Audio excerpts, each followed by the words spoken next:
დაბინძურებული ჰაერი თბილისში. გარემოს ეროვნული სააგენტო განმარტავს. კლინიკა. ახალი ქართული სერიალი პირველ არხზე. თანამედროვე უცხოური პიესის საუკეთესო თარგმანი. თუმანიშვილის ფონდი გამარჯვებულებს პირდაპირ ეთერში გამოავლენს. კავკასიური ცარცის წრე. 50-მეათე საიუბილეო წელი. თათული დოლიძე და მარინა კახიანი სტუდიაში.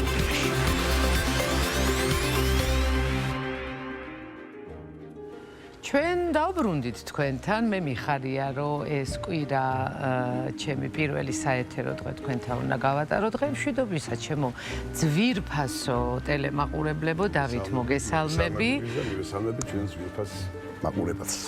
ძალიან, როგორც ანონსში შეიტყვეთ, ძალიან საინტერესო თემები გვაქვს დღეს, ძალიან მნიშვნელოვანი. მოდი სანამ მართლაც ჩვენი ქალაქისთვის ძალიან მნიშვნელოვან თემაზე გადავალთ, მე მინდა ჩვენი არხის მუსიკალური ხელმძღვანელის და უდიდესი მუსიკოსის, ჩვენი მეგობრის დათო ევგენიძის დაბადების დღე აღნიშნო. აუცილებლად უნდა მიულოცოთ მას, რადგანაც მან მართლაც საოცარი მუსიკა შექმნა ჩვენი განწყობისთვის. ჩვენი ბედნიერებისთვის, იმიტომ რომ ქართული მუსიკა ჩემთვის არის ბედნიერება. შენთვის დავით? ჩემთვისაც. თან შენ სპექტაკლებში ისეთი მუსიკის თანხლებით გიწევს მთელი ცხოვრება. მთელი ცხოვრება ისეთი. თამაში. ჯერ თვითონ რეჟისორს, რომელთანაც თქვენ უშუალოდ გიწევთ მუშაობა, აქვს უზადო მუსიკალური გემოვნება ჩემის აზრით და თან მას მეგობარი ყავდა ძალიან მაგარი კომპოზიტორი გია ყანჩელი. მოკლედ ეს ყველაფერი ის არის რაც ჩვენ გვასულდგმულებს, თუმცა არის რაღაცეები, რაც ცოტა სუნთქვაში პრობლემებს ქმნის. შენ წააწყდი რამე ფოტოებს და ჩვენ ახლა ვლაპარაკობთ, ალბათ მიხვდებოდა ჩვენი ტელემაყურებელი, რომ საუბრობთ იმ რაღაც ატმოსფერულ დაბინძურებაზე, რომელზეც ამ ბოლო დღეებში ძალიან ხშირად გვესმის.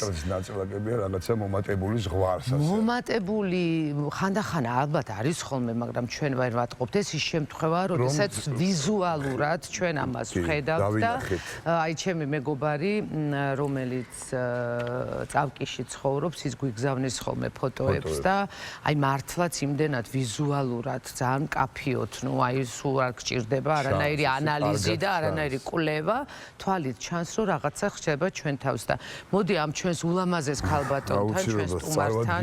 კი ბატონო. აბა გისმენ ბატონო დავით. ეროვნული სააგენტოს გარემოს დაბინძურების დეპარტამენტის უფროსის მოადგილე ელინე ბაქრაძე. ქალბატონო ელენე, დიდი მადლობა. დიდი მადლობა რომ მართლაც ძალიან მნიშვნელოვანი თემაა. დარწმუნებული ვარ, რომ თქვენ სააგენტოშია მომართვიანობა ძალიან მომატებულია ამ ბოლო დღეებში და იქნებ აგვიხსნათ აი ჯერ მარტივად რა ხდება ჩვენს თავს და ხომ არ არის დრო? არა. არა ხო? არა. ასე ვთქვათ. მოგესალმებით. მივესალმებით თქვენს მაყურებელს და მადლობა მოწვევისთვის. პირველ რიგში მინდა ვთქვა, რომ ამ მდგომარეობით ახლა კიდე გადავამოწმე, სანამ ეთერში შემოვიდოდით. მდგომარეობა მნიშვნელოვნად არის გაუმჯობესებული. ბათუმში უკვე იმ სტატუსების მიხედვით, რაც ჩვენს ვებგვერდზეა განთავსებული, მდგომარეობა არის კარგი და ძალიან კარგი, ასევე არის ახალციხეში, თბილისიც უკეთესი მდგომარეობაა და რუსთავშიც. ყველაზე მძიმე მდგომარეობა სად იყო? რამოდენიმე დღის წინ იყო თბილისში, იყო რუსთავში, დიახ. იცით როგორ არის? ეხლა მოკლედ ვიტყვი, რას ახორციელებს გარემოს ეროვნული სააგენტო. ჯერ მოდი დავიწყოთ იმით, რა არის ეს? აუცილებლად მაგაზეც ვიტყვი და როგორ აღმოვაჩენთ ჩვენ ამას, რა პროცესებთან გვაქვს საქმე და შემდეგ ასე გავაგრძელოთ. ესე იგი, გარემოს ეროვნული სააგენტო უწყვეტ რეჟიმში აწარმოებს ჰაერის ხარისხის დაბინძურებაზე მონიტორინგს და ეს ხდება ავტომატურად და არა მარტო ამ შემთხვევაში. არა მხოლოდ ამ შემთხვევაში და ეს ზოგადად ევროპის ქვეყნებშიც ესეა და საერთაშორისოდ ესე ვთქვათ საუკეთესო პრაქტიკა ესეთია.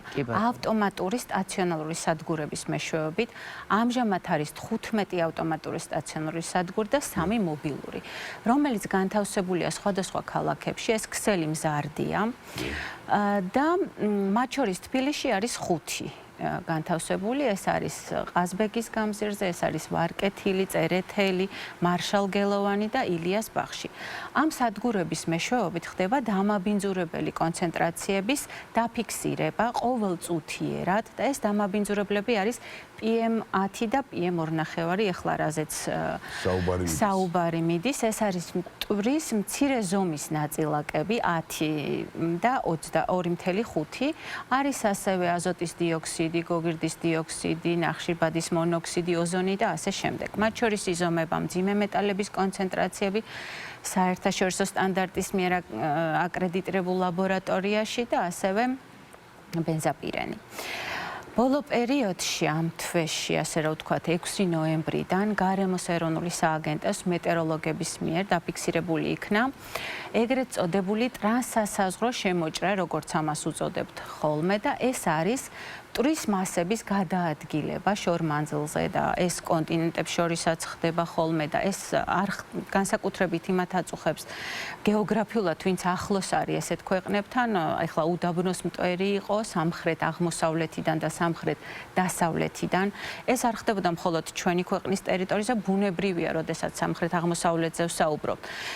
მეზობელ ქვეყნებში, აზერბაიჯანი, სამხრეთ დასავლეთზე ვსაუბრობთ, აქ თურქეთი, ეს ქვეყნებიც გამოიერა შესაბამისი სინოპტიკური პირობების გათვალისწინებით. ხო, სხვადასხვა პერიოდში. ბუნებრივი მოვლენაა. და რა არის აქ მნიშვნელოვანი? აქ მნიშვნელოვანია, რომ ინფორმაცია კონდეს მოსახლეობას ზუსტი და კონდეს საშუალება გადაამოწმოს, ვინაიდან მე უკვე ერთხელ ვახსენე, ეს არის პორტალი AirGov.gr, სადაც ინფორმაცია ხდება საათობრივად და დადებულია რეკომენდაციებიც მათ შორის გარემოზე და ჯანდაცვის კუთხითაც რეკომენდაციები და ეს მონაცემები საათობრივად ახლდება და ახლდება ის ინფორმაციაც და მესიჯის, რაც მოსახლეობამ უნდა იცოდეს. აი, არის აქ ძალიან საინტერესო. გავიგე, რომ ეს ბუნებრივი მოვლენაა და ხა ბუნებრივ მოვლენებს და კატაკლიზმებს ჩვენ წინ ვერ უდგებით. მაგრამ აქ ასევე ძალიან ხშირად გვესმის ექიმის რეკომენდაციები, რომ ასე მოიქეცით, ისე მოიქეცით, ბავშვები არ გაასეირნოთ. ანუ რეალურად გავიგე, რომ ბუნებრივია, მაგრამ არის თუ არა რეალურად საფრთხის შემცველი? გეტყვით, მე ჯანდაცვის კუთხით არა ვარ, რა თქმა უნდა, ვისაუბრო კომპეტენტური ამ შემთხვევაში, მაგრამ ზოგად რეკომენდაციებს გეტყვით, ბუნებრივია, როცა ასეთ მოვლენებთან გვაქვს საქმე, ეს გარკვეულ რისკ ფაქტორებს იცავს ბუნებრივია ყველასთვის, მათ შორის ეკოსისტემებისთვისაც, ხო? ამ შემთხვევაში კიდევ ერთხელ გავუსვებ ხაზს იმას, რომ ზუსტი ინფორმაციის ფლობა არის მნიშვნელოვანი, რათა სწორად მოვიქცეთ და რეკომენდაციებიც სწორად გავცეთ. ისეთ ფენები, რომლებიც განსაკუთრებით მოწყვლადია, ეს ზოგადი რეკომენდაცია ესეთი, რომ გარე აქტივობებს უნდა მოერიდონ ამ დროს, რა თქმა უნდა, ბუნებრივია, უმჯობესია დარჩეთ ამ დროს დახურულ შენობებში და მივაქციოთ ეხება ვისაც აქვს განსაკუთრებით მოზარდები, განსაკუთრებით ასთმური, სუნთქვის პრობლემა. კი ბატონო, ასეთ ფენებს ამ შემთხვევაში განსაკუთრებული რეკომენდაციების ადგილები ხომ არ არის განსაკუთრებული იგივე თბილისში, სადაც მძაფრად არის ერთ ადგილას და მეორე ადგილას თქვა არა. კი ბატონო, როდესაც ეს შემოჭრა, მინდა ვთქვა, რომ 6 ნოემბრიდან დაფიქსირდა, თუმცა შემდეგ უკვე დაახლოებით 15, 16, 17 ნოემბრისთვის უკვე შესუსტდა ეს პროცესი, შემდეგ ისევ მოიმატა და აი ბოლო 2 დღეა, რაც სინოპტიკური პროგნოზი გვაქვს ესეთი, რომ მკვეთრად შესუსტებულია და ეს შესუსტება საბედნიეროდ გრძელდება და გადაივლის, რა თქმა უნდა. რაღაცა ძალიან წვიმას ველოდებით. არის კი, დასავლეთიდან უკვე მოდის ეს წვიმა და მნიშვნელოვანია, რომ ესეც ითქვას, რომ აი ამგვარი ტრანსსასაზღვრო ჰაერის დაბინძურება პირდაპირ უკავშირდება და ეს ნათელია და მოსახლეობამაც უნდა იცოდეს ამინდის პირობებს, ქარის სიჩქარეს და მიმართულებას, ეს ბუნებრივიც არის, ხომ? ასევე წვიმა და თოვლი ჩამორეცხავს, ანუ ამ დაბინძურებას არის კიდევ ტემპერატურული ინვერსია, რომელიც დაბინძურებას ქვედაფენებში აკავებს და ეს პირდაპირ კავშირშია ჰაერის ხარისხთან. ესეთი ამინდის მოვლენები. ახალს აქ რა თქმა უნდა არაფერს ვამბობ, დამაიმედებელი ის არის, რომ ნამდვილად გაუმჯობესებულია და ეს ტენდენცია გაგრძელდება და გადაივლის. დასავლეთ საქართველოში თითქმის აღარ არის, როგორც უკვე აღვნიშნე, ბათუმში არის ჰაერის ხარისხი ამ წუთას კარგი, ძალიან კარგი. ახალციხეშიც ესეა, ქუთაისში თბილისშიც გაუმჯობესებულია და თბილისშიც გაუმჯობესების და რუსთავშიც ტენდენცია არის და ანუ იმედიანად ვტოვებთ ახლა აუცილებლად იმედიანად, რა თქმა უნდა. დაახლოებით რა პერიოდში უნდა ველოდოთ ჯერ წვიმას და მერე დასუფთავებას. იცით რა არის, მოდის ეს ციკლონი, როგორც უკვე ვიცი, დასავლეთიდან იქ უკვე წვიმა არის და აქაც უკვე ქარის სიჩქარე და მიმართულებით თუ ვიმსჯელებთ, ეს სიტუაცია გაუმჯობესებულია და კიდევ უფრო გაუმჯობესდება და მინდა ვთქვა, რომ ველოდებით საათობრივ განახლებას და მიუხედავად იმისა, რომ პროგნოზი დადებითია და პოზიტიურია, მოსახლეობას ვთხოვ, რომ გაეცნონ ERGO-ზე ამ ასე ვთქვათ, მდგომარეობას ატმოსფერული ჰაერის შესახებ და იმედიანად გტოვებთ და მეც იმედიანად. ეს ბუნებრივი მოვლენები გასაგებია ჩვენ ვერ ვეწინააღმდეგებით, მაგრამ ადამიანებს აი რა შეგვიძლია გავაკეთოთ, რომ აი რაღაცნაირად ხელი შეუწყოთ, რომ ჩვენც კიდე ზედმეტად ასე ვთქვათ არ დავაგვიმზადოთ. აქ მინდა ვთქვა ხაზგასმით, რომ ეს არ არის ლოკალური დაბინძურება, თქვენც აღნიშნეთ, რომ ეს ვიზუალურადად იმდენად უჩვეულო იყო, ხო და ესეთი მოვლენები ხდება ხოლმე. ანუ ეს ხშირად ხდება ესეთი მოვლენები. იცით რა არის, როდესაც ბუნებრივ მოვლენასთან გვაქვს საქმე, ბუნებრივია შეიძლება ციკლურიც იყოს, ხო ხდება მშრალ დღეებში. იცით რომ ნოემბერი ძალიან თბილი და უჩვეულოდ მშრალი იყო. ეს განიავებასთანაც არის, რა თქმა უნდა, ბუნებრივ პირობებთან, ამინდის პირობებთან პირდაპირ კავშირში და შესაბამისად უფრო მეტად მოხდა ამ ტურისტმასების კონცენტრირება და ვიზუალურადაც გახდა შესამჩნევი, მაგრამ საბედნიეროდ გადაივლის ახლა და დაალაგდება. იქნება ასე რომ ჩვენი მაყურებელი მე მგონი ყველაფერი დროებითია ჩვენს ცხოვრებაში, მათ შორის ეს პრობლემაც, რაც ძალიან გვახარებს, უღრმესი მადლობა კიდევ უღრმესი მადლობა. საუკეთესო სურვილებით გემ. ასევე თქვენს ნახვამდის.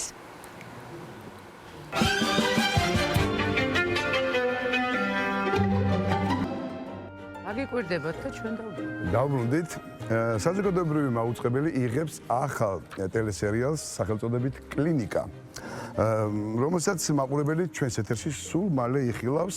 გადაღებები ძალიან ტემპში მიმდინარეობს, სრული დატვირთვით. გუშინ მეც შევესწარი პროფესორის ვერ გამივლია კორიდორში რა დღეში ვარ ჩვენთან დიახ ძალიან შეგვავიწროვეს ამასთან დაკავშირებით ჩვენთან სტუდიაში მოვიწვიეთ ფილმის რეჟისორი ლევან ახობაძე და სცენარის ავტორი ილია ჯიბღაშვილი. გამარჯობათ, მოგესალმებით თქვენს. პირველი კითხვა ამაზე კარგი, მეტი რეჟისორის აქ არის, სცენარისტი აქ არის. რამე როლი კლინიკა საერთოდ გარჩერა. არა, კლინიკა რატო დაარქვით? ჩვენი ქვეყანა იგულისხმებოდა თუ კონკრეტულად ექიმებზე და პაციენტებზე საინტერესო. ხო, ნუ ალბათ ჩვენი კლინიკა ერქმევა საბოლოო ჯამში, მაგრამ ხო, ნუ კლინიკაში ხდება უბრალოდ და ეს არ არის ტრადიციული გაგებით სამედიცინო სერიალი, რომელიც ჩვენ გვინახავს ბევრი, მათ შორის ალბათ ყველაზე ცნობილი ალბათ ექიმი ჰაუსია, რომელიც ესეთი რაღაცა ჩვენთან არ იქნება. ეს ნუ ჯერთი იმიტომ რომ არ გვინდოდა რომ რამეს დამსგავსებოდა, მე მეორე იმიტომ რომ ტექნიკურად ძალიან რთულია ამის შესრულება. ეს არის ნუ ეს იქნება მელოდრამატული ხასიათის სერიალი. ყოველ შემთხვევაში დაკვეთა ასეთი იყო, თუმცა იქ შიგადაში გამოსჭვივის ხოლმე დეტექტიური ელემენტებიც, იმიტომ რომ ხარშემილი ამის გარეშე სცენარისტი მე გახლავარ და შესაბამისად ამის გარეშე ვერ იქნება სადაც მე ვარ. თუმცა ნუ ძირითადი ხაზი არის მელოდრამატული, უბრალოდ ხდება კლინიკაში დიდი ნაწილი და არის იმ კლინიკის მეპატრონეებზე, ანუ ოჯახზეა, რომლებიც არიან ესე მთავარი ბირთვი აი ამ სერიალის. მე ერთ დავამატებ, რომ თითო სერიაში რაღაცა შემეცნებითი ხო არა, მაგაზე კიდე ვილაპარაკებ. ნაწილი არის. ანუ თითო სერია არის თითო ამბავი, ხო თუ? არა, არის.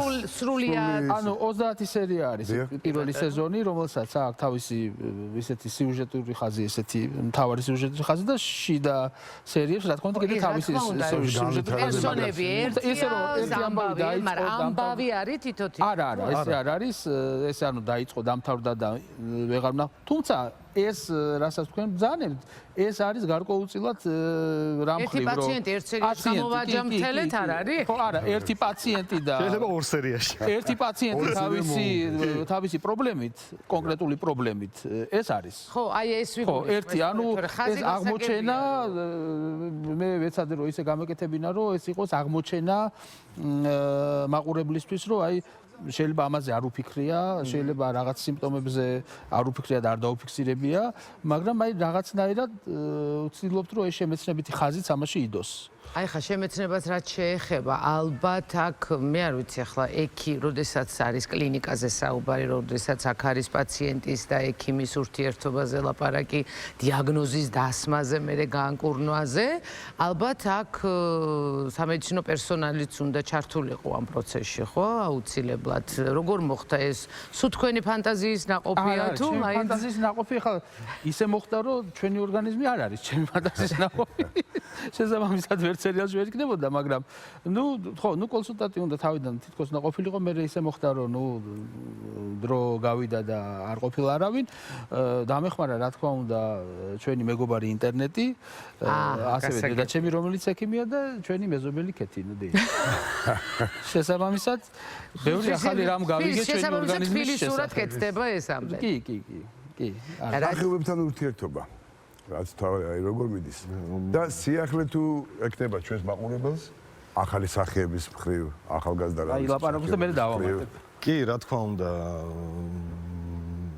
სიახლე ახალი სახეები ჩვენ ვცდილობთ რომ ახალი სახეები მოვიზიდოთ და ჩავრთოთ ამ პროექტში აი რაღაც სერიალი ისეთი პროდუქტია რომ აი ცუდად გამომივა ალბათ ცუდება სახე და სხვა სერიალებიდან მოკლედ ვცდილობთ რომ მსახიობები გაცვეთილი სახეები არ ყავდეს და ახალი მსახიობების რაღაცა მცდელობა გვაქვს რომ რაღაცა წინ წამოვწიოთ ნიჭიერი ადამიანები რაც თავარია ეს არიან არაპროფესიონალებიც ბევრი არაპროფესიონალები არა უმეტესად მსახიობები არიან და ახალგაზრდები და ნიჭიერები ძალიან მე მგონი ძალიან გაგვიმართლა მსახიობებში. ეს ძალიან მნიშვნელოვანია წარმოიდგინეთ. აი მსახიობებზე შეიძლება ითქვას რომ ეს არის საოცარი გუნდი რა. აი თამამად შემიძლია ვთქვა რომ ეხლა ეს არის მე რამდენი სერიალი მეც არ მახსოვს. აი ხა ბატონ დავითანაც არაერთი სერიალი გვაქვს ერთად გაკეთებული შეიძლება თავად არ ახსოვს მაგრამ ნუ მე მახსოვს ხო და ბევრი ეს დამეგროვდა სერიალი ნუ აი არაჩვეულებრივი გუნდია აი ესეთი გუნდი სამსახიობო აი რასაც თქვენ ამბობთ თან ახალი ისეთი რომელიც არ არის როგორც ვთქვა თქვა გაცვეთილი ისეთი რომელიც არის საინტერესო ისეთი რომელსაც თავისი ქარიზმა ნუ არაჩვეულებრივი გუნდია რა და აქ არ ეხება მხოლოდ ახალგაზრდებს ყველა თაობას ეხლა მთავარ როლში გვყავს ჩვენ მაგალითად აკაკი ხიდაშელი რომელიც თამაშობს ნუ შესაბამისად თავისი ასაკის ადამიანის როლს ნუ ძალიან დიდი პროფესიონალი კლინიკის მფლობელს კი მფლობელს ესეთი ონავარი კაცია მეც აღარ ვიტყვი რომ მაყურებელს არ არის აქვს და მაგრამ ცოტა პატარა ამბები შეიძლება არ დავასპოილერო მაგრამ ნუ ძალიან დიდი პროფესიონალი ძალიან მაგარი მსახიობი თავისი ქარიზმით, თავისი ყველაფრით, აი ნუ ყველანაირად უმაღლესი დონის მსახიობი. ეს ყველაზე უფროსი. მე ყავს ლიკა ქობულაძე მაგალითად. არაჩვეულებრივი ქალბატონი. კი ბატონო. ძალიან მაგარი მსახიობი. და აი ესე მოდის ასაკობრივად, აი ვინც ყავს, ესე დაემთხვა რომ ყველა არის ძალიან მაგარი და აი ეს არაპროფესიონალებიც არიან ძალიან მაგრები. ძალიან კარგია რომ არ გიწევთ იგივე თქვა რეჟისორს რომ არ გიწევთ ხო დრო ცოტა გაქვთ ამდენ მე ვიცი შეზღუდული რა სახიობს რომ ეს სწრაფად აითვისოს გაიგოს ეს ძალიან მნიშვნელოვანია ხო რა თქმა უნდა იმიტომ რომ ამ მუშაობაში თქვენ არ გაქვთ ხო არანაირი ასე თქვა პრობლემა არა პირიქით და აი ეს არაპროფესიონალი მსახიობები იმდენად კარგები გამოდგნენ რომ იკოს უთხარი რომ რაღაცა კიდე ეპიზოდები დაემატოს და რაც კი განვითარდეს ეს პერსონაჟები შემდეგ სერიებში. სხვათა შორის აი ძალიან მნიშვნელოვანი რამ თქვით ახლა. ანუ პროცესში თქვენ რაღაცებს ალბათ მუშაობაში ირკვევა რაღაცა. შეიძლება მიხვდეთ რომ აი რაღაცა ეს ზედმეტი შეიძლება უკვე დამთავრდეს თუმცა ქონდათ გაწერილი რაღაცა ეს შეიძლება ვიღაცას რაღაც დაუმატოთ იმიტომ რომ კარგად წავიდა და იმაზე ახალი პროცესია ხო ახალი ორგანიზმი. ვითომ როცა მსახიობი გაძლევს ამის საშუალებას და მსახიობი არის ძალიან კარგი მსახიობი, რომელსაც ძალიან დიდი პოტენციალის არ შეიძლება, რა ვიცი ახლა. გინდა რომ მეტად ჩაერთო. ძალიან დიდი სისულელი იქნება, რომ ჩაკლა 2 სერიაში, როცა გაძლევს ადამიანი დაუშვათ მინიმუმ 10 სერიის მასალას, თავისი თამაშით, თავისი პროფესიონალიზმით, ყველაფრით. შესაბამისად, ეს მსახიობს აქვს ესეთი განგრძობითობა სერიალშიც. ანუ ცოცხლად მიდის. რა თქმა უნდა, კი, ეს არის ცოცხალი პროცესი. თვითონ გადაღების პროცესში ხართ ჩართული? არა, გადაღების პროცესში არ ვარ, იმიტომ რომ ძირითადად წერ, თორე. ისე ძალიან მიყვარს მე გადაღების პროცესში მონაწილეობის მიღებაც კი და თუმცა მე ვაწვდი ხოლმე ინფორმაციას სულ ვარ ხაზზე და სულ რაღაცნაირი ჩართულობა. ანდემი, ასე ვთქვათ, შედგა, ჩართულობა სულ არის, რა ქვია, რეჟისორთან. კი, რა თქმა უნდა. ამის გარეშე არ არსებობს. ეს არის სერიალი, ფილმი, სხვათა შორის ჩვენთან ცოტა ჭირდება ხოლმე ამას დაკონკრეტება, იმიტომ რომ ბევრი ვერ ხვდება. როგორც სერიალი, ისე ფილმი, ეს არის კოლექტიური შრომის ნაყოფი. აუცილებლად. თუ ვინმეს ეს არ შეუძლია, მაშინ შეუძლია წეროს ლექსები. რა თქმა უნდა, ეს არის ყველა ისევე როგორც თეატრი დაუშვათ, ხო? ეს არის ბევრი ადამიანის შრომის ნაყოფი. ამის ეს ვისაც ეს არ შეუძლია, შეუძლია ლექსები წეროს, რომანი წეროს. იქ არავინ არ დაჭირდება. დარჩება მარტო. დაჯდეს და ვისაც გვიყვარს ეს საქმე, ჩვენ ვაფასებთ აი ამ ჩართულობას, რომელიც აუცილებელია კი. თქვენ აღნიშნეთ, რომ ყველა სერიას თავისი რაღაცა შემეცნებითი მომენტი ექნება. აი რა ტიპის მესიჯებია ჩადებული ამ სერიალში? იცით რა არის? საერთოდ დედა როგორც მოგახსენეთ ექიმი მყავს, მაგრამ არასოდეს არ მინდოდა რომ გამოსულიყავი ექიმი და რატო არ მინდოდა რომ იმიტომ რომ ძალიან მოსაწყენი მეჩვენებოდა ეს ამბავი, რომ იმიტომ რომ ეხლა ამას თავით კივა ეს ამალი მიეცი, იმას ის იქ გაუშვი, რა ქვია, ამას ის კივა იქ გაუშვი. და რაც დავიწყე აი ამ სერიალის კეთება, აღმოაჩინე რომ სხვათა შორის შემთხვევითი არ არის რომ იგივე ექიმ ჰაუსში ამას აქვს დეტექტივის სახე. აი დიაგნოზის დასმა ნამდვილად ეს არის დეტექტივი რა. ნამდვილად, იმიტომ რომ შეიძლება ადამიანს ჰქონდეს ერთი და იგივე სიმპტომები, ერთი და იგივე ჩივილები, ორ ადამიანს, ერთს ჰქონდეს დაავადება და მეორეს არ ჰქონდეს. იმდენად ინდივიდუალურია ეს ყველაფერი. და აი რო ჩავიხედე აი ჩვენ ორგანიზმში, ხა ჩვენ ხშირად ვამბობ და გვიკვირს რომ ვაიმე galaktika ეს რა უსასრულობა არის. თამამად შემიძლია თქვა რომ ჩვენ თვითონ ვატარებთ ერთ galaktikas შიგნით. ჩვენი ორგანიზმი ეს არის galaktika, ეს ერთი პლანეტა. ნამდვილად. პლანეტა არა, galaktika, თავისი იმეებით, რა ქვია, მიკროელემენტები, თავისი ყველანაირი შემცველი ქიმიური სხვანაირი ელემენტებით, ეს არის ნუ აი გაურკვევლობა, რაც რაღაცა ვიცით, მაგრამ ძალიან ბევრი რაღაც არ ვიცით. ნუ ეს არ ვიცოდი, მომიწია გარკვევა შესაბამისად. აღმოჩნდა რომ არც ისეთი მოსაწყენი არა, ხო მაგას ვამბობ, რომ აღმოჩნდა რომ სცენარისტი არაფერი კონკრეტულად და თუ შეიძლება გითხარით რას გვასწა. მაგაზეც არა, ნუ ბატონო. არა, მაგაზე იცით რა არის? ყველა სერიაში არის მინიმუმ ერთი დაავადება გაშლილი. ეს შეიძლება იყოს ცნობილი დაავადება, შეიძლება იყოს შედარებით ნაკლები ცნობილი და იშვიათი დაავადება. მე მგონია რომ თქვენთვის არ ვიცი ახლა ეს ჩემი მოსაზრება ამ წუთში დავფიქრდი ამაზე.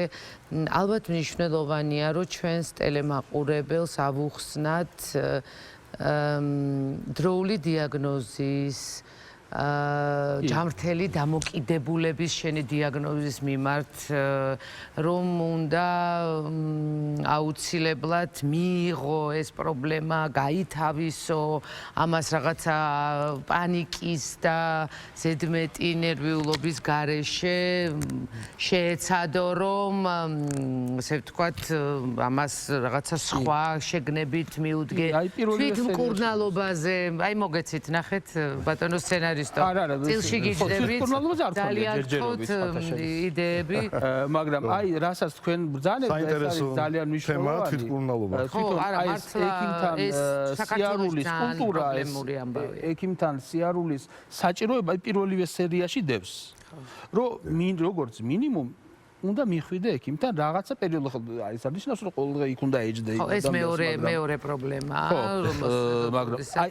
თვითმკურნალობაზე ჯერჯერობით მართალი გითხრა აი ორი იდეა მოგეცი თვითმკურნალობა ერთი და მეორე ის რომ აი მეორე უკიდურესობა როდესაც თუ წამალი არ დაუნიშნა ექიმმა და თუ უთხრა რომ არანაირი პრობლემა არა ის აუცილებლად მეორე ექიმთან მიდის და ეძებს მაინც რაღაც დიაგნოზს თუ იქაც ვერ მიიღო მანია უკვე ის თავის დავადება უკვე რომელიც არის სხვა და მეც მაგალითად ამ მომენტსაც აი ორი თემა გვაქვს კიდე სხვათა შორის ესეთი ხალხი ყველაზე დიდხანს ცოცხლობს სულ რაღაცა ტკივა და სულ რაღაცა ისა აქვს რაღაცა ჩივილები და გეთანხმებოდით, მაგრამ არის არა, მე რამდენიც ვიცი, ყველა დიდხანს. ლევან, მე თქვენთან ერთი კითხვა მაქვს, რომელიც ძალიან მნიშვნელოვანია ჩვენი ტელევიზიისთვის, ჩემი აზრით. ეს არის პირველი სერიალი, პირველი დიდი პროექტი, სადაც ჩვენ შევეცადეთ, რომ ჩვენი ძალებით, ჩვენი რესურსებით სრულად არის წარმოება,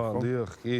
ამ მასშტაბის პროექტმა მოახერხა რომ იყოს სრულად შიდა რესურსებით წარმოდგენილი. კი, პირველი პრეცედენტია, პირველი არის. დიდი მასშტაბით თორე, ხა პატარ-პატარები სერიალზეა საუბარი. გულისხმობ პირველი პრეცედენტია, დიდი პასუხისგებლობა ალბათ და რამდენად შეგვიძლია რომ ეს გავხადოთ ასე კი, ალბათ. ჩვენ მაგის პოტენციალი, რესურსი, ყველაფერი გაგვაჩნია, ესე მგონია. აი, მაგიტო დავსვეს კითხა რომ კომპლიმენტები გითხრათ, დიახ, კი, და ნუ ალბათ აქვს უფლება რომ აქვს კი არა აუცილებელია, ალბათ მე გაგრძელდება და ბევრი სერიალი ექნება, დარწმუნებული ვარ პირველ რიგში თავისი შიდა წარმოების.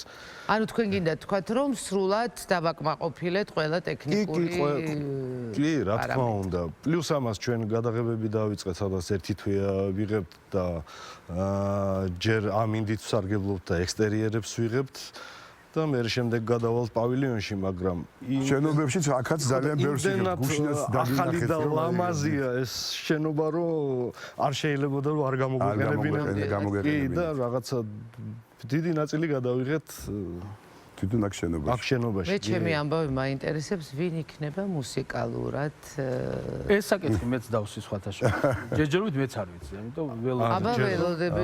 მე თვითონ ძალიან მიყვარს მუსიკა და ჩემთვის ამას ძალიან დიდი მნიშვნელობა აქვს, ამიტომ ჩემთვის ვიზუალი მუსიკის გარეშე ცოტა რთული აღსაკეთე. რა თქმა უნდა. ესეც არსებობს ვიზუალი მუსიკის გარეშე, მაგრამ ამ ჟანრს უხდება კარგი მუსიკა. ჩვენ სხვათა შორის ეს ძალიან იშვიათი გამონაკლისია და ეს რეჟისორების სხვა ჩანაფიქრებთან არის ხოლმე კავშირი. უფრო კინოშია ეს წესი, კინოშია, ხო.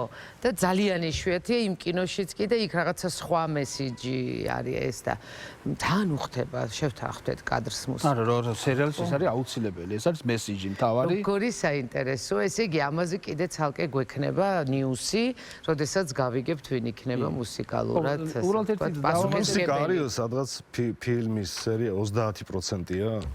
ჯერ გადაღებული. ერთ დავამატებდი რომ მაყურებელმა ისე არ იფიქროს ეს არის მხოლოდ სამედიცინო სერიალი, არა ჩემო ძირფასო. არა, აქ იქნება გაშლილია, ანუ ადამიანური ურთიერთობები, ცხოვრების ინტრიგები, სასიყვარულო ამბები, ცოტა კომედია, ცოტა დეტექტივი. სპეციფიურად ისეთი სამედიცინო სერიალი, იმიტომ რომ ჩვენი ამოცანა ეს არის.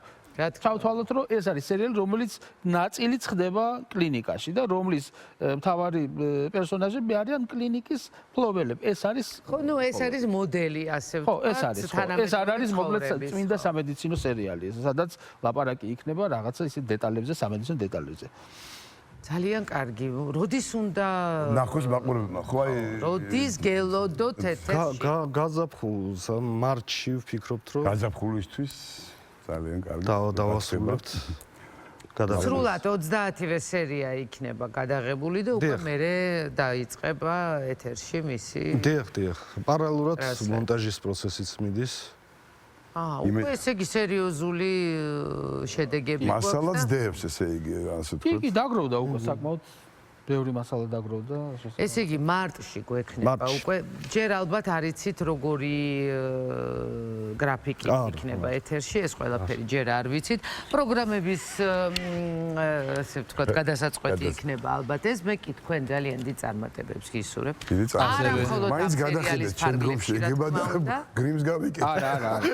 გრიმს გავიკეთებ ბოლომდე. მაინც გულვაში. თქვენ არ ჭირდებათ რეკომენდაციები ისეთი კლასის მსახიობი ხართ. და წარმატებებს გისურვებ. მადლობა. ბედნიერი ახალი წელი, წარმატებები და გაზაფხულიდან როგორც ჩვენმა ტელემაყურებელმა შეიტყო, გვექნება არაჩვეულებრივი ახალი გამოწვევა პირველ არხზე, სერიალი სახელწოდებით ჩვენი კლინიკა. დიდი მადლობა. დიდი მადლობა. ახლა კი ვნახოთ სიუჟეტი კომპოზიტორ ბადრი ბაგრატიონ გრუზინსკიზე. ბადრი ბაგრატიონ გრუზინსკი ცხოვრებაში არამხოლოდ მუსიკით, მას ბევრი საინტერესო გატაცება ჰქონდა, რომლის შესახებაც აი ახლა ჩვენ სიუჟეტში აქვს, რომლის სიუჟეტსაც ჩვენ ახლა ვნახავთ სიუჟეტში, ენა დამება რა თავარია მის ფენომენალურ ბაბუზეს გამიგებდა. რა თქმა უნდა, თვითონ ისაუბრებს ამის შესახებ. ვნახოთ სიუჟეტი.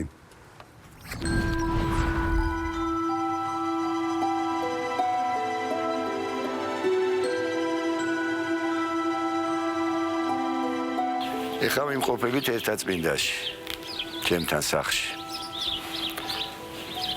27 წლის წინ ეს მიწა ვიყიდეთ. არაფერი არ იყო და ჩემ მეუღლესთან ერთად, ეხლა უკვე ჩემ ბიჭთან ერთად, აი, ბევრი რაღაცები გავაკეთეთ. პირველ რიგში ავაშენეთ სახლი. მერე ნელ-ნელა რაღაცებს უმატებდით სულ. ეხლა შევიდეთ სახლში. გაგათვალიერებინეთ სახლს. ჩემი პროექტია. ამ სახლის პროექტი მე თვითონ გავაკეთე.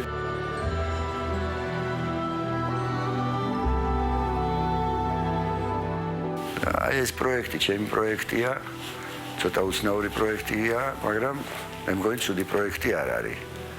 ეს ბუხარიც ჩემი გაკეთებულია, ვცდილობდი რომ პროპორციული ყოფილიყო ამ სივრცესთან ეს ბუხარი და აი ამ ხელა ბუხარი გამოვიდა. მცხეთაში ხშირად დავდიოდით. ბაბუა ჩემი და მე. იქ ქონდა ბუხარი და ხშირად ყოველ საღამო ფაქტიურად დაანთებდა ხოლმე და ბუხართან ვისხედით ხოლმე. მიყვებოდი თავის ისტორიებს. სულ მეკითხებია რომ აი მუსიკას რო გააყევი, იმიტომ ხო არა რომ აი ბაბუის გავლენა იმოქმედა, მაგრამ პეტრეს ბაბუაჩებს თეზიკას ვეძახდით, სმენა არ ქონდა საერთოდ. რაღაც შინაგანი სმენა ქონდა და იმიტომ წერდა ესე კარგად.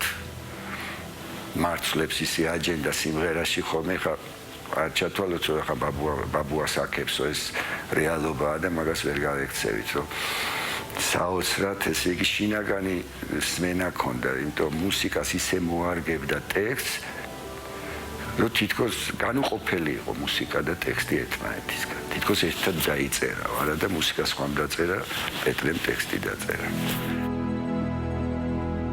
ჩემი კატო, ჩემი პირველი ნახევარი. ერთად გავაკეთეთ ყველაფერი. საერთოდ კატო რო არ ყოფილიყო, აქაურობაც არ იქნებოდა. ყველაფერში კატო იდგა გვერდში და ფაქტიურად მაგის ინიციატივა იყო ეს რო გაკეთდა აქაურობა. ეს რო არ მყავდეს რა ვიცი, არაფერი არ იქნებოდა.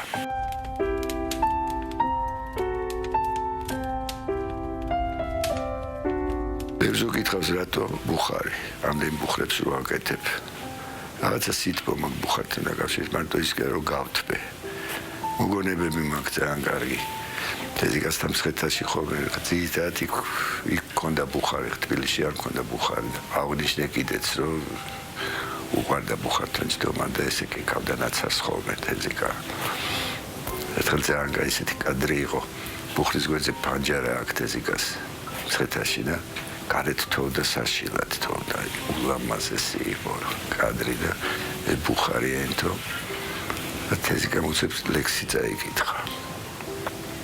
თქონა ვერ დავიმახსოვრე ხა ეს ლექსი იმდენი წელი გავიდა. აი იქიდან მოდის ეს სიტყვა. მე თეზიკასთან ჩამოდიოდა სტუმრები. დიდ ოთახში ბუხარი ქონდა, კუთხის ბუხარი და იქვე მაგიდა. ბუხართან ხდებოდა ყველაფერი, აბსოლუტურად. და მაგაც სამეგობრო მომეხსენებათ ხო ბიძინა კვერნაძე, რეზო ლაღიძე, გოგი ცაბაძე. ერთხელ შევესწარი გია იყო ჩამოსული ყანჩელი. მაშინ თუ არ ვცდები მინოზე მუშაობდნენ ესენი. შემთხვევით ზევით ვიყავი. ასული მეორე სართულზე ჩამოვიდი ხედავ რაღაც ბატონი გია უკრავს თეზიკა ესე უსმენს მარცვლებს აკეთებდა. ეძახდა ბალვანკას ვაკეთებო. რომ მარცვლები სწორი ყოფილიყო ქართულში, მახვილი პირველ მარცვალზე მოდის სუმუდამ და საკმაოდ რთული გასაკეთებელი იყო. ძალიან საოცარი ზოსტარება იყო. მე ხშირად იყო ერთხელ მიყვებოდა თეზიკა, ჩავედითო არაგზე ახალ წელს შევხვდითო. ბიძინა კვერნაძე, რეზო ლაღიძე, ლევან ჭუბაბრია, მახსოვს და 4 ხნით ჩავედითო. მეკითხები ამ სიცივეში არაგვის პირი ძალიან ცივია, ძალიან ცივა იქ საერთოდ. იო კარგათაც დავლიეთო, კაი დროს გავატარეთო და მე რაღაც კაი ისტორიებსაც ყვებოდა იქ ავროპას. თევზაობაც აი ხა მიყვარს, იმიტომ რომ სულ პატარა ვიყავი, თეზიკამ რომ წამეყვანა სათევზაოდ, აი რომ მოვიწამლე ერთხელ, აი დღესაც სულ სათევზაოდ დავდია საოცრად ისროდეთ რეზო ლაღიძე და პეტრე განსაკუთრებით ბადით თევზაობდნენ, ეს იყო ხელოვნება უნდა გეყურებინათ რეებს აკეთებდნენ ესენი. რა ფორმითაც უნდათ ის ეშლიდნენ ხოლმე ბადეებს. და ნუ კეიფის დროს ხოლმე იქ იუმორი იყო, ესეთი დახვეწილი, საოცრად დახვეწილი იუმორი. არანაირი ისეთი ბინძური სიტყვები, დახვეწილი იუმორი, მაგრამ ისეთებს იტყოდნენ ხოლმე, რომ აი 2-3 დღე მერე ვიცინოდი ხოლმე რა. აი რა დროსაც არ უნდა დაწოლილიყო. დილის 6 საათზე დგებოდა რომ ემუშავა თავის თავზე ლექსებთან დაკავშირებით. თუ წერდა დილით ადრე წერდა. კონსერვატორიაში ვსწავლობდი, საგუნდო კანტატა გავაკეთე, დავწერე და რექტორი იყო სულხან ცინცაძე მაშინ. და სულხანმა მითხრა რომ ამას ვოკალიზეაო და ტექსტი რო დაუწერო, თო ძალიან კაი იქნებაო და მე ვთხარი რა ვიცი ბატონო სულხანი მეთქი. რა იცი უთხარიო, პეტრესო და გააკეთებსო ტექსტსო. დაურეკე ვთხარი თეზიკა ესეთი ამბავია მეთქი და აიო წავიდეთო მცხეთაშიო, წავედით მცხეთაში. და აი იმ მომენტში ვნახე როგორ მუშაობდა ერთადერთხელ. იმიტომ ერთად მოგვიწია მუშაობა და აი מחვილები, აქცენტების გაკეთება, როგორ მუშაობდა, როგორ წერდა מחვილები, როგორ ჩაესვა ზუსტად, იქ მითხრა რომ იქნებ ესე გააკეთო, უფრო ლამაზად გამოვა და ერთხელ მომიწია მუშაობა და ძალიან ბედნიერი ვარ. თავის ბაგრატევნებაზე არასოდეს არ აკეთებდა აქცენტს, არასოდეს. ეს არ ვიცი რა იყო მაგის მიზეზი მართალი რომ გითხრათ. ეს შიში იყო, რაც გაიარა თავის ცხოვრების მანძილზე, ხან ციხე, ხან საგიჟეთი და ეს ტანჯვა წამება, იმიტომ იყო თუ რომ მორიდებული იყო. მე მაინც უფრო მგონია რომ მორიდებული რო იყო, იმიტომ არ აკეთებდა აქცენტს თავის ბაგრატიონობაზე. უბრალო ადამიანი იყო. ყველასთან შეეძლო ურთიერთობა. აბსოლუტურად ყველასთან. ესე იგი პროფილაქტიკაში რომ მივიდოდით, იქ მახსოვს ერთი ძვაკაცი ყავდა ჟორა. სომეხი ჟორა დახდებოდა თეზიკ დარაგოი. აი აბსოლუტურად ყველასთან ბაზარში წავიდოდით, მაღაზიაში შევიდოდით. არავის არ აჩვენებდა, რომ ვინმეზე მეტი იყო. ჩვენი ურთიერთობაც მე არ მახსოვს თეზიკას რომ რაღაცა ან ჩემთვის დაეყვიროს, ან ესეთი შენიშვნა მოეცეხა, მე ვცდილობდი ისე მოქცეულიყავი, რომ თეზიკას დამსგავსებოდი. ძალიან და ძალიან რბილი კაცი იყო, ძალიან რბილი კაცი იყო და რო გარდაიცვალა, რომ მოდიოდა ყველა ამას აღნიშნავდა, რომ აი ამ ხელა პიროვნება, ესეთი ადამიანი როგორი უშუალოა და ბრალოა.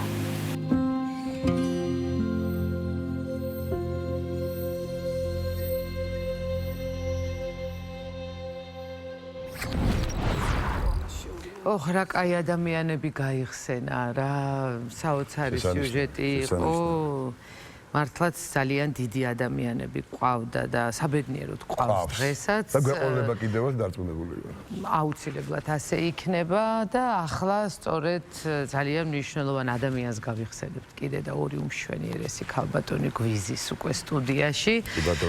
უკვე 20 წელია ქალბატონი მანანა წუხს ამაზე და მე კი პირიქით სიამაყით და ბედნიერებით და სიხარულით მინდა განვაცხადო რომ უკვე 20 წელია უწყვეტად იმართება ძალიან დიდი ქართველი რეჟისორის სახელობის მიხეილ თუმანიშვილის სახელობის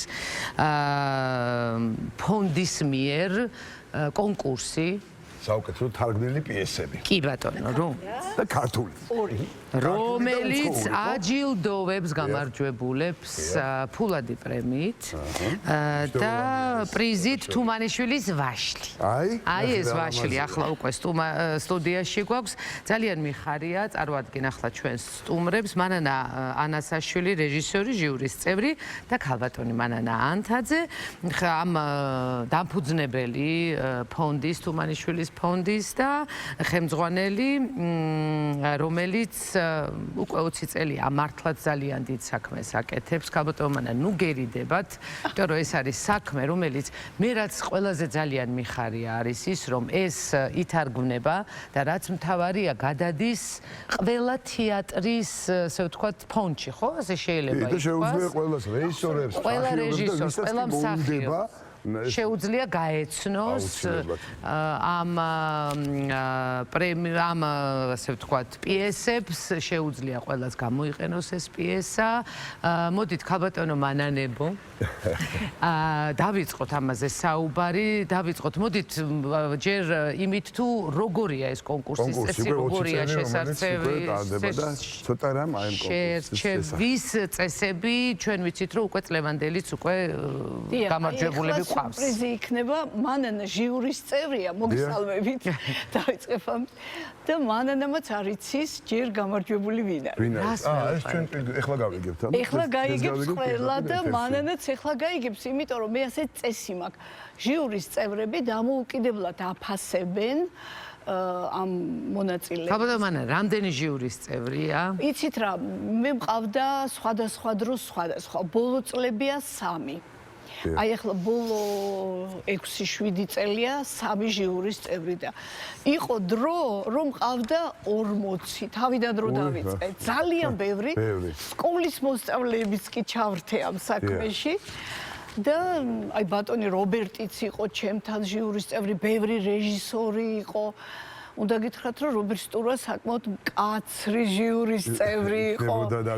მე ერთად გავაკეთეთ ერთი კონკურსი და იქიდანაც აი ესე არჩია და დადგა თავისთან. ჟიურის წევრები იცვლება. აი ბოლო რამოდენიმე წელია რაღაც ისეთი კარგი შემადგენლობა არის რომ დავტოვე, მაგრამ მომავალი წლიდან ბევრ რამეს ვცვლი და ჟიურის ნაწილობრივ შევცვლი ალბათ. 20 წელი ეს უკვე საიუბილეო თარიღია. 20 წელი საიუბილეოა ლიზა ძალიან მიხარია რომ 20 წელი ვატარებთ ამ ორ კონკურსს. რომელმაც ერთი არის თარგმნილი პიესები, ქართული პიესა და უცხოური პიესა, ანუ თარგმნილი პიესა. ისე საინტერესოა. 600-ზე მეტი პიესა. აი ხა მე უნდა მეკითხა რომ აი რამდენი აი 20 წლის განმავლობაში 600-ზე მეტი პიესა.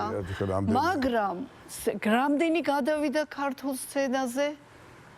ესეც არის. აბა მითხარით როგორ ფიქრობთ რამდენი? 600-დან არ ვიცი 50 გადავიდა. არა 200-მდე აი ეს არის უდიდეს გადაწყდა. თქვენ კიდე გერიდებათ ამაზე ლაპარაკი. ქალბატონო ეს არის სასიცოცხლო ძალა თეატრებისთვის. იმიტომ რომ იცით რა პიესები არის რამდენია ნათარგმნი და რამდენია ორიგინალი? ორიგინალი მეტია. ნათარგმნი ნაკლები. კიდევ უფრო უკეთესი ინფორმაცია. რა თქმა უნდა, მე ძალიან მიხარია და კიდევ უფრო უკეთეს გეტყვით, რომ პირველად რომ დავიწყე ქართული, ჯერ თარგმანი მქონდა პირველი რატომღაც. მერე გამოვაცხადე ქართული. იცით რა მოხდა? ხალხს წლობით დაგროვილი პიესები. მე უცებ ესე 70 პიესა მომიტანეს. მოხუცი ქალბატონი მოვიდა, მისი გარდაცვლილი ქმრის პიესები რაღაცა 30-მდე. ჩვენ ყველაფერი წავიკითხეთ, რა თქმა უნდა. მე მეორე წელსაც ცოტა შემცირდა, მაგრამ ისევ ბოლოს რო ამოიწურა ეს ყველაფერი, მერე უკვე ახალგაზრდები მოვიდნენ და დაიწყეს წერა. აი ეხლა ვიტყვი ფრაზას, რომელიც ძალიან მეამაყება და მე ორჯერ მქონდა ინტერვიუ უცხოელებთან და იქ ვთქვი, რომ დღეს თანამედროვე ქართული დრამატურგია იმ დონეზეა, როგორც ნებისმიერი ქვეყნის თანამედროვე დრამატურგია. გნებავთ თემებით, გნებავთ ლექსიკით, გნებავთ სტრუქტურით. ეს რამხელა მნიშვნელოვანია თეატრისთვის, ეს ჭირდა ყოველთვის ქართული დრამატურგია, ყოველთვის ჭირდა. ჭირდა და იცით რა, ეხლა უნდა გითხრათ, რომ განებივრებულიც კი ვართ ქართული დრამატურგიით. ეხლა უბრალოდ უნდა აარჩიონ რეჟისორებმა, თქვენ თქვით, რომ თეატრის არქივს არა ქართული თეატრის ელექტრონულ არქივს ვაძლევთ ყველა კონკურსის მერე, რომელიც ღია თეატრებისთვისაც და ნებისმიერი ადამიანისთვისაც. და რატო არის კარგი ერთ რამეს დავუმატებ, რომ რა თქმა უნდა იწერება მხოლოდ თეატრისთვის და თუ სტიმული არა აქვს, არ დაწერს დრამატურგი, ხო? ეს არის мотиваციაც და სტიმულიც, პრემიაც და პრიზიც, რომელიც ძალიან მნიშვნელოვანი, იმიტომ რომ ძალიან რთულია ალბათ დრამატურგისთვისაც, თქვა თეატრი იარო და შენი პიესა აცნო, თქვა ყველა რეჟისორს ათითაო. არც აიკითხოს, შეპირდეს და ესე გამოაღოს და ჩადო. კი, ზუსტად. გვაქვს ჩვენ ერთი ძალიან კარგი მხატვრული ფილმი ამასთან დაკავშირებით. ალბათ მანანა, თქვენ როგორც რეჟისორი, აქ ალბათ თქვენ კიდე რაღაცა სხვა განწყობით კითხულობთ, სხვანაირად არჩევთ ალბათ, ეს მნიშვნელოვანია, როდესაც ადამიანმა იცის ეს ენა, რომელიც ჭირდება დღეს თანამედროვე რეჟისორს, რომ დაელაპარაკოს თავის მაყურებელს. ზუსტად ძალიან კარგად ჩამოაყალიბეთ ლიზი.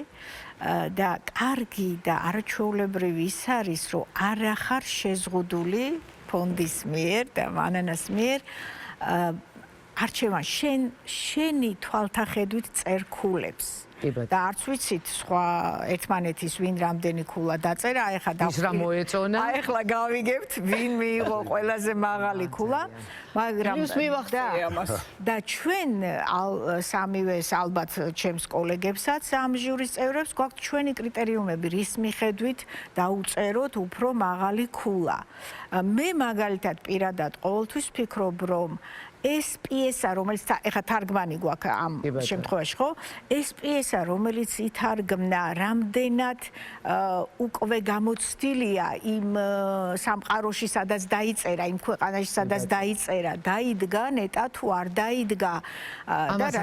ამასაც ვაქცევ, რასაკვირველია, იმასაც თუ როგორ არის ქართულად მოწოდებული ეს ყველაფერი და რასაკვირველია, იმასაც თუ რამდენად იქნება დღეს ეს საჭირო ქართული თეატრისთვის ის სათქმელი, რომელიც ამ პიესას მოაქვს, რამდენად იქნება საჭირო და ხომ არ არის კიდე ამაზეც ვფიქრობ ხოლმე მე როგორც რეჟისორი, რომ ხომ არ არის ისეთი პიესა, რომელსაც ჭირდება, აი ძალიან დიდი ხარჯები რომ დაიდგას და ასე შემდეგ. ამასაც კეთდება, ხო? კი, მე პირადად მე ჩემ იმას გეუბნებით ეს სხვა ჟურის წევრები. ხო, ეს არის თქვენი პირადი კრიტერიუმი. ხო, და აი როცა ეს პიესა არის ცნობილი ავტორის და თარგმნა ამ ჩვენმა ქართველმა, არა, ცნობილი ავტორის ცნობილი პიესა, ძალიან საინტერესოა და თუ არის დადგმული და თუ არის წარმატებული. გარდა ამისა, თუ არის სულ ახალი პიესა, რომელიც ეხლახან დაიწერა და იქნება ავტორიც არ არის, ხო, ჯერ ცნობილი, მაშინ რასაკვირველია თავად რა ხარისხის, რა დონის პიესა და მე როგორ არის ეს ყველაფერი ქართულად მოწოდებული და რამდენად ქართველ მაყურებელზე ის იმოქმედებს. დიახ, აი ასე რომ ის ბევრი რაღაცა მუშაობს, როცა ქულები იწერება და ნუ მე ჩვენ არ ვიცით ამ ქულებს ქალბატონი მანანა აკრეფავს და ეხლა სულ მოუთქველად ველოდები ვინ არის გამარჯვებული კონკურსანტების რაოდენობა იზრდება, აი თქვა თუ იცით როგორ არის ქართულში ბევრია. თარგმანში ნაკლები. იმიტომ რომ აი დღესაც ქართული პიესების კონკურსი რო არის, შემოდის 20, 25, 30. თარგმანში არა. თარგმანში 10 უკვე კარგია. 10 უკვე კარგია. ერთი გამარჯვებული ყავს, ხო? აქ არ არის ადგილები, აქ არ არის ნომინაციები. ეხლა ორი გამარჯვებული ყავს. იმიტომ რომ ფულადი პრემია ორად იყოფა? ამ შემთხვევაში. პირველი და მეორე მაქვს. იცით რა არის? აი მე უნდა დამეწყო ამით და დამავიც და მე მინდა მადლობა უთხრა ქალაქ თბილისის მუნიციპალიტეტის მერიას, რომელმაც დააფინანსა ჩემი ბოლო წლების უკვე არ ვიცი რამდენი წელია კონკურსები. მე კი მირჩევნია თავიდან მქონდა 3 პრემია, მაგრამ თავიდან ვაშლიც არ მქონდა. ეხლა არის დღეს 2 პრემია. ვისი გაკეთებულია ეს ვაში? ჩემი მეუღლის. ძალიან. მე მას უთხარი რომ იდეა ასეთი, რომ 2 პიესა ქართული და თარგმანი და ეს თუმანიშვილის ვაშლი არ მოვყვები ახლა ამას, მაგრამ მას ძალიან საინტერესო ისტორია აქვს და სიმბოლურად არის ეს პრიზი. უცებ მოკლედ რომ მოგვიყვეთ არ შეიძლება. მოკლედ გეტყვით კარგი. იმიტომ რომ ესეთი ინტრიგაა რომ უნდა გაგვიხილოთ. უბრალოდ ძალიან ბევრჯერ არის ეს ეთერით ნათქვამი და იმიტომ 31 დეკემბერს დღის 12 საათზე თუმანიშვილი გვიბარებდა ყველას თეატრში. იმიტომ რომ ღამის 12 საათზე ყველა თავის ოჯახშია. აი 31-ში დღის 12 საათზე გვირიგებდა წითელ ვაშლებს და გვეუბნებოდა რომ ღამით 12-ზე დავჭრით ამ ვაშლს, მივცემთ ყველას ვინც ჩვენს გვერდით არის. ჩვენც ერთად ვიქნებით და თეატრიც ჩვენთან ერთად გაერთიანებული. ასე რომ ეს ვაშლები არის ძალიან მნიშვნელოვანი სიმბოლო. ძალიან კარგი და ეხლა რომ პირველად არ მოვისმინე ეს ამბავი ყოველ ჯერზე ძალიან მოქმედებს და არა დარწმუნებული ვარ რომ ეს ისეთი ვინ მიიღებს ვაშლს რომ ახლა ყველა კონკურსანტი ალბათ გველოდება ხო ეკრანში ჩვენ ჟიურის წევრებიც გეურისევრებიც არიციან მე ბეჭ ამას ვარიგებ აი ესე ბუკლეტს ვბეჭდავ ხოლმე, სადაც არის ჩამონათვალი ყველა კონკურსის, ყველა პიესის და ურიგებ არა მარტო გამარჯვებულებს, არამედ ყველას. 7 პიესა იყო ახლა ამ კონკურსში წარმოდგენილი და ეს მანანა დამეთანხმება, რომ დანარჩენი ჟიურის წევრებიც გამოვაცხა. რა თქმა უნდა. ისეთი პიესები იყო, რომ აი მცხვენია რომ მარტო 2-ია გამარჯვებული 7 პიესა იყო და რომ შემეძლო 7-ვე გამარჯვებული იქნებოდა. იცით რატო დათო? ძალიან კარგი პიესები იყო და ძალიან კარგი თარგმანი. რა კარგია. ძალიან მაგარი. მე ვიცი რომ თეატრები გაიხარებენ ამ აი ეს არის აქ ყველაზე მნიშვნელოვანი მგონი და მოდი გამოვაცხადოთ. წელს არის რამოდენიმე დრამატურგი და მთარგმნელი, ვისაც რამდენიმე ვაშლი აქვს. და ისინიც კი დიდი მონდომებით ელოდებიან შემდეგ ვაშლს, მაგრამ წელს მიიღებს 2, რომელსაც ჯერ არ მიუღია. პირველი ვაშლია და აი დიდი გულის ფანცხალით ვაცხადებ მანანა. ვინ გითხარი? პირველი ეს არის პირველი პრემია ტატო ჩანგელია. ულოცავ ნამდვილად ტატოს. ის არის თეატრმცოდნე, ეხლავე გეტყვით ყველაფერს, რომელიც ჟიურის წევრიც იყო ჩემთან და პირველად თარგმნა პიესა. რომ იგზავნიდა პიესას, მითხრა რომ ქართულ პიესასაც კი ვწერო და შემდეგ კონკურსზე გამოვაგზავნიო. მეორე არის გურამ გელაძე. ასევე ულოცავ ამ არაჩვეულებრივ. ეხლა მანანა გეტყვით პიესებზე 2 სიტყვას და გეტყვით რატომ? იმიტომ რომ მე ვცდილობ ვიდრე მთლიანად არ დამთავრდება, ჩემი აზრი არ ვთქვა. გასაგებია. რომ ობიექტური ვიყო. გეტყვით რომ 7-ვე ძალიან კარგია. ატომ მე ძალიან გახარებული ვარ. ჟიურის წევრებსაც გეტყვით ბარებს და მანა პიესაზე. ეს არის გიორგი ყაჯრიშვილი. ის ვინც პირველი დღიდან ჩემს გვერდით არის და ჟიურის წევრია 20 წელია 40 ჯერ ესე იგი 2 კონკურსი მაქვს 40 ჯერ თავიდან ფული არ მქონდა ამდენი პიესი წაიკითხა იმიტომ რომ ვისაც რამე აინტერესებს გოგისა მამის ამართებს სულ და მეორე მანანა ანასაშვილი კი ბატონო და მესამე არის რეზო შატაკიშვილი რეჟისორი ეხლა რაც შეეხება გამარჯვება მე ძალიან გახარებული ვარ იმიტომ რომ მართლა ძალიან მომწონს ეს პიესები და თარგმანებიც ეს არის ტატო ჩანგელიასი ეს არის რა ვუყოთ ბაბუას. ესეთი პიესა არის, ძალიან საინტერესო. არის ავტორი გახლავთ კონსტანტინე კიანუ, რომელიც საკმაოდ ცნობილი ავტორია, ცნობილი დრამატურგია, არაერთხელ დაიდგა ეს პიესა და მეორე გახლავთ გუგამ რაც თარგმნა ბოდიში გურამ გელაძემ. ეს არის ეს ახლა ყველას ყურში მოხვდება ტროცკის სიკვდილის ვარიაციები. ესეც არის ძალიან ცნობილი პიესა, არის აივზის პიესა, დეივიდ აივზის პიესა, რომელიც 1991 წელს დაიდგა პირველად ნიუ-იორკში და მერე 93 წელს მანჰეტენის ოფ-ბროდვეიზე, ახლა ვიცით ჩვენ რომ ოფ-ბროდვეიზე ისეთი პიესებს არჩევენ ფსიქოლოგიურ დრამას დგავენ ხოლმე განსხვავებით აი ამ ბროდვეისგან ხო და ოფ-ბროდვეიზე უფრო აი ესე დაიდგა დაახლოებით 7 თუ 8 სხვადასხვა თეატრში ამერიკაში და სხვა შორის რომ ვკითხულობდი მე სტატისტიკაც ვნახე და ეს პიესა თურმე 1000 ჯერ არის უკვე ნათამაშები სხვადასხვა თეატრში, მაგრამ თლიანად 1000 ჯერ ნათამაშები. ესე იგი 1000 მე-1 დადგმას ველოდებით. საქართველოში აუცილებლად თქვენ ძალიან დიდ წარმატებას. დიდი მადლობა. ეხლა მაქვს ერთი სიურპრიზი. აბა, რომელიც რეალურად სიურპრიზია. ეს ვაშლი გითხარით რომ ვაძლევ გამარჯვებულებს.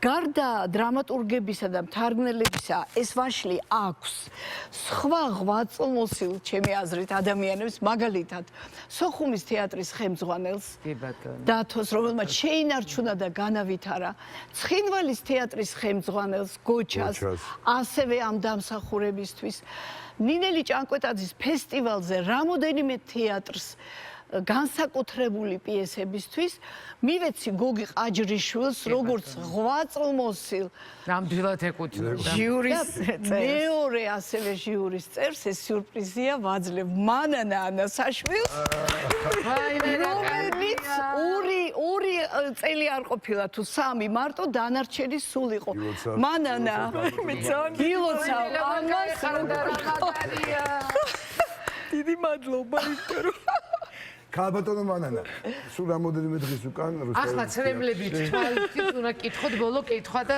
რუსთაველის ეროვნულ თეატრში იყო 50 წელი შესრულდა გენიალური სპექტაკლიდან, ასევე თქვენი ფილმიც იყო დაჩვენები რობერტ სტურვაზე. მოკლედ რომ კონფერენციაც იყო ხო თუ არა? დიახ, კონფერენცია იყო რუსთაველის თეატრის და რაც მთავარია რუსთაველის სახელობის თეატრისა და კინოს უნივერსიტეტმა მიუძღვნა პირველი საერთაშორისო კონფერენცია მიუძღვნა კავკასიური ცარცის წრის დადგმის 50 წლის თავს.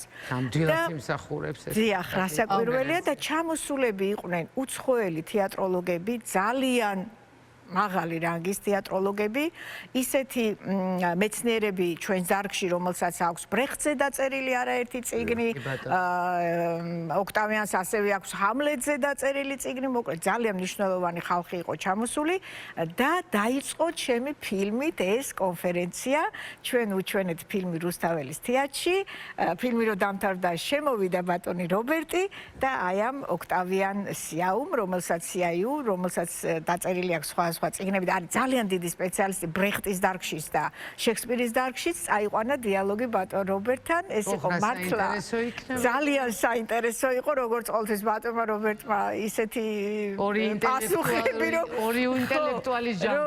აი ყველანი ის ვიცინოდით ასე ვთქვათ და გვიხაროდა და იცით ჩემთვის იყო კიდე არის ძალიან მნიშვნელოვანი ის ამბავი რომ ჩემი ფილმი დათოს ეხსომება რამდენი ხანი ვიღებდი მე ამ ფილმს რუსთაველის თეატრში ვიჯექი რეპეტიციებზე, ვიღებდი სპექტაკლებს და ასე შემდეგ და ხმას ცალკე ვწერდით, რომ ბატონი რობერტი ხმა მისდევს ამ კადრებს, მის რეპეტიციებს, მის სპექტაკლებიდან ნაწყვეტებს და ასე შემდეგ. და უთხარი ბოლოს რომ მოდი თქვით რა, ჩავწეროთ ხმა რომ წინ ვეფხისტყაოსანი გველის. ოხ არაო კაცო თქვა რა ვიციო ეხაო ერთ ინტერვიუზეო გამლანძღესო რა სიტყვიანო არ ვიციო ვერ ჩავწერო მაგას.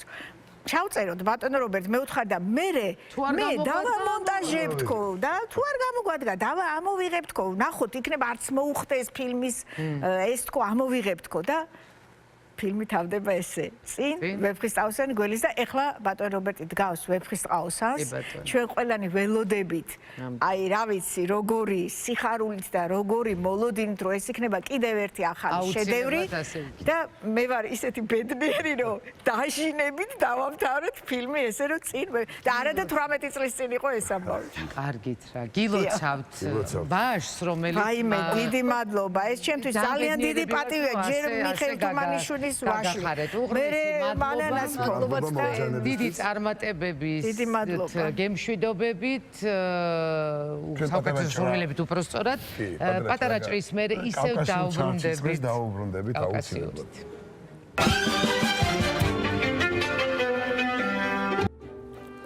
მე საერთოდ ეხლა ვარ ჩუმად, იმიტომ რომ პირდაპირ მინდათ რომ გახსნათ კადრი, ჩემს ძვირფას ოპერატორებს თხოვ და დავანახოთ ეს ორი მშვენება, რომელიც შემოგვიერთდა ახლა ეთერში. ქალბატონი თათული დოლიძე და ქალბატონი მარინა კახიანი. და კავკასიური ცასრის წერი. სპექტაკლი, რომელიც ალბათ მიუხედავად იმისა, რომ ძალიან სამწუხაროა, რომ ახალგაზრდებს არა აქვთ აი ეს პირადად ამის ყურების შესაძლებლობა არის გადაღებული საბედნიეროდ, მაგრამ ის განცდა, ის ემოცია, ის შთაგონება, რომელიც წაიღო მაყურებელმა ამ რამდენი წლის წინ იყო? 50 წელი გავიდა. 50 წელი გავიდა. 75 წელს იყო. და რამდენი წელი იყო სცენაზე? 30 ხო? 30 ნამდვილად. ნამდვილად იყო, ხო? ანუ 30 წლის განმავლობაში ის რაც გაიტანა მაყურებელმა ამ სპექტაკლის ნახვის შემდეგ დარბაზიდან ალბათ მაინც არაფერს არ შეედრება და ეს არის ორი ქალბატონი, რომელსაც ჰქონდა უდიდესი ბედნიერება ყოფილიყო ნაწილი ამ დიდი აი მართლა დიდი მოვლენისა, რომელსაც კავკასიური ცარცის წრე ქვია. ბერტოლტ ბრეხტის ცნობილი პიესა, რომელიც არ არსებობს ალბათ თეატრი ესეთი სადაც არ არის დადგმული ეს სპექტაკლი, მაგრამ ბოდიში მომითხოვია ყველასთან და ბატონი რობერტი ჩვენი ბატონი რობერტის კავკასიური რამე შეედრება ისტორიაში. სოფლიო თეატრის სოფლიო ჯერ რამდენი პრემია, რამდენი ჯილდო მიღებული ხო?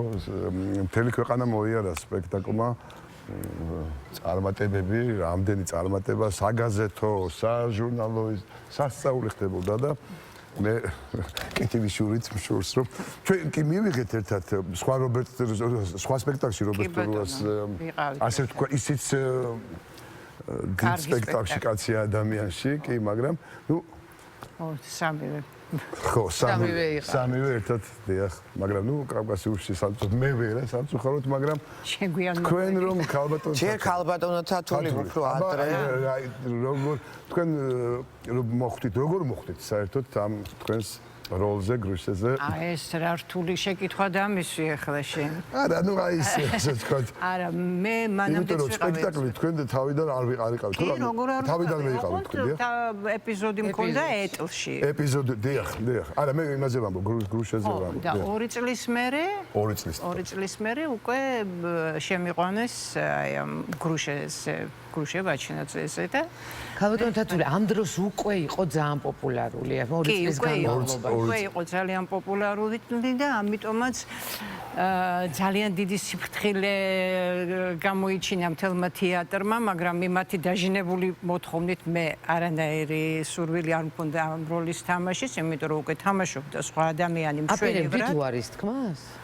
არ მივედი ორდარეკი თეატრში. მართლა გეუბნები, სერიოზულად და უცნაური რამ არის ჩემ ცხოვრებაში, რომ აი სადაც არ მივედი და უშუალოდ ან არ მინდოდა, ან ჩემი პრეტენზია წავაყენე, რომ ამის გამო მაინც არ მათამაშებენ მეთქი. მაინც ვათამაშეს ერთშიც და მეორეშიც. ოღონდ ის ფილმია, ეს სპექტაკლია. და მე უკვე რამდენი წელი იყავით ამ სპექტაკლში? სულ ვიყავი მე. მე სულ ვიყავი, ხო და კი ვთქვით 30 წელი. არა, მე დავითვალე უკაცრავად თათული და 75-ში დაიდგა და ჩვენ ჯერ კიდევ ბატონი რამაზის გარდაცვალებამდე 1 წლით ადრე, ანუ სადღაც 2010 წელიწადში 2-3 ჯერ თამაშობდი. უნდა მეთქვა, რომ თუ არ იყო იმაში რეპერტუარში თორე თამაშობდა. არ იყო, ხა 30 წელი ვითამაშეთ ისე რომ მუდმივად იყო რეპერტუარში და მე უკვე აი რაღაც დღეებთან დაკავშირებით მოვლენები ასე. ეს მართლა მოვლენა იყო. თამაშობდით ხოლმე ისე აი სპექტაკლს. რა ვიცი, ხა მართლა დიდი ბედნიერება. იყო განსხვავებული საქართველოს მოლვილი გაქვთ სამყარო ამ სპექტაკლით. მე მაგალითად აი ჩემსას მოკლედ მოგიყვებით ფრანგი მსახიობთან ერთად ვიყავი თქვენ სპექტაკლზე, კავკასიურზე, სადაც ის თამაშობდა მთავარ როლში თავის თეატრში. ამავე სპექტაკლში.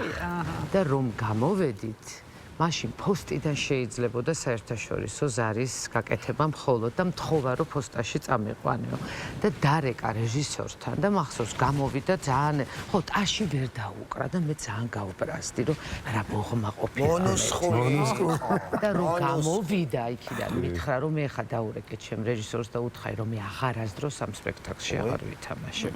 აი ეს იყო ერთი პატარა ისტორია ჩემ აი რაც მე შემეხო და ჩემი თვალით მაგ ნანა როდესაც აი იმდენად იმოქმედა ამ სპექტაკლმა და ამ დადგმამ, რომ მან უარი განაცხადა ამ სპექტაკლში.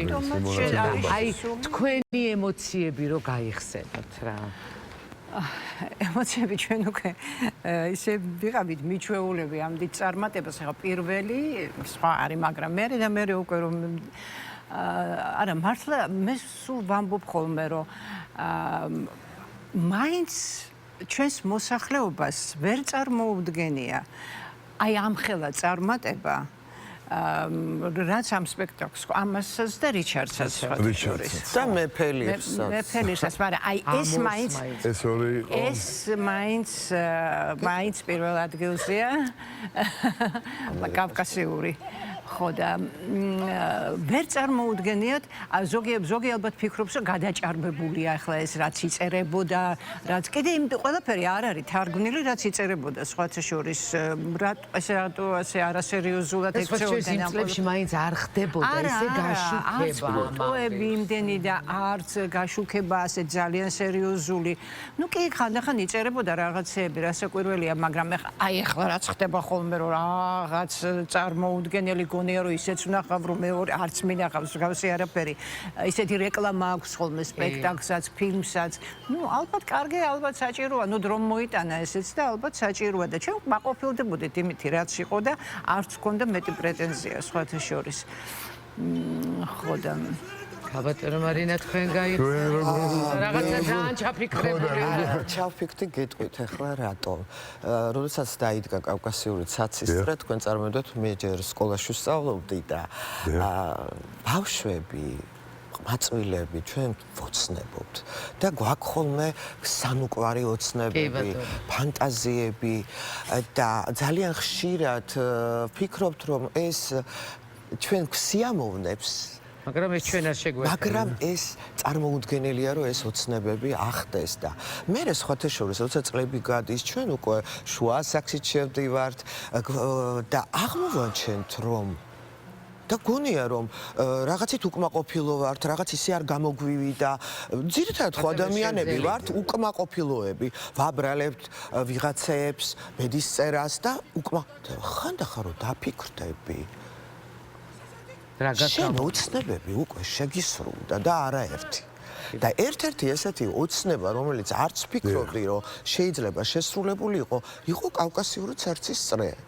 რომელიც იდგმებოდა მე ინსტიტუტიც დავამთავრე, მივედი, რამდენი წელი გავიდა უკვე და ისე აღმოჩნდა სხვათა შორის რომ თათული უკვე თამაშობდა, რა თქმა უნდა, გრუშეს, სხვა მსახიობი იყო ეტლში და ძალიან მალე თეატრში შემდეგ ჩემ მისვლით ეს ეტლი ეტყობა ტრამპლინია ხოლმე. აი მე მგონი ეტლში ჩავჯექი. მსახიობი მჭდარა. არა, ყველა არ მჭდარა, თათული არ გინდა. გოდიში ხალბატონი მარინა მაგრამ მე მგონი ხო ხალბატონი მედეა ჩახაბა. საწყალ რუსიკო კიკნაძე. აი რუსიკო იჯდა ჩემამდე. შენ რუსიკო იჯდა. ჩემამდე. მე რომ მე უკვე მე შემიყვანეს მე ვიჭექი ეტლში. ნუ ეტლი და ცხენი ეს და შემდეგ საერთოდ აღმოჩნდა გაჩნდა რომ უკვე 94 წელს ჩვენ უკვე ესპანეთში გასტროლზე მივდიოდი ქალბატონი მარინა თბილელი თეატრში აღარ იყო და როდესაც ბატონმა რობიკომ მითხრა რომ მე უნდა შევსულიყავი ქალბატონი მარინა თბილელის როლზე გუბერნატორის მეუღლეზე ეს კიდე რაღაცა სხვა ღელვა იყო, სხვა ხრთოვანება იყო და ესე მოხდი ამ ჩვენთვის სათაყვანებელი თეატრის სათაყვანებელ სპექტაკლში, რომელიც ხო შორის მე გულწრფელად გეტყვით ამ ბავშვობის შემდეგ მე არაერთი სპექტაკლი მინახავს ევროპაში, ამერიკაში, აზიაშიც ძალიან მაგარი სპექტაკლები, მაგრამ დიდი ბოდიში აი ისეთი აღელვება, ისეთი, მაგრამ ეს არ იყო მარტო ახალგაზრდული ახელვება. შემდეგ ხო უკვე შენ ანალიზებ წლების მერე შენ პირველ და კავკასიური და რიჩარდი, როდესაც მე უკვე სტუდენტი ვიყავი, რიჩარდი მაშინ ნახე, ეს სამუდამოდ დარჩა დიდი ბოდიში. ესეთი სპექტაკლები გეთანხმებით მეც ეს სილამაზე აგერ უკვე ჩანს და ფენომენალური ჟანრი ამ სპექტაკლში. აი ისე როგორც ყველაფერში, მაგრამ წარმოუდგენელი მსახიობები იყვნენ. ვეღარ არის, მაგრამ დიახ. მართლაც მე ყოველთვის ვამბობ და ამას ხმამაღლა ვაღიარებ და ახალგაზრდებს არ ეგონოს რომ მე ხა რამეს ვაჭარბებ.